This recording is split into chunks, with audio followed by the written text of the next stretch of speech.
Organizers for the group Black Voters Matter are emphasizing just how vital the voice of Black Kentuckians will be in this election for issues like public safety, the economy, as well as the race for governor.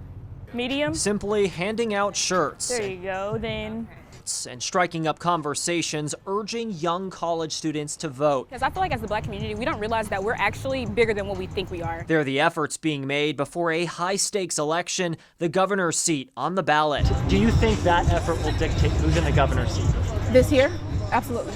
If we just turn out a few more people, we could literally win an election. The race between incumbent Governor Andy Beshear and challenger Attorney General Daniel Cameron is being watched closely, along with the issues people want solved. We know that we have a poverty issue. We know we have a policing issue. We know that there's people on the ground that want to see change.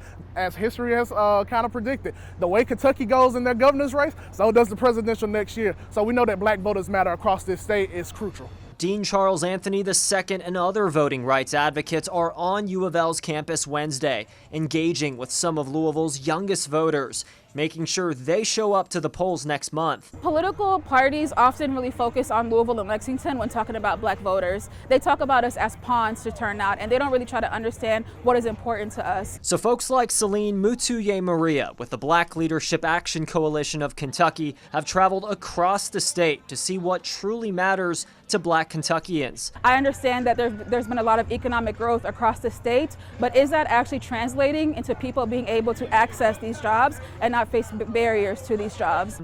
While Mutuye Maria says their focus is to get voters to look beyond the top of the ticket, she also acknowledges the governor's race, understandably, is getting the most attention after the protests of 2020.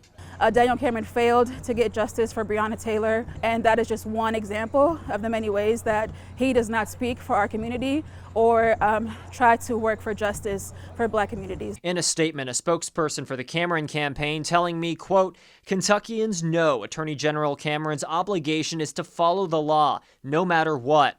She goes on to say, quote, "People, regardless of skin color, want their leaders focused on growing the economy, improving education, and reducing crime," end quote. Isaiah Kim Martinez, WHAS 11 on your side.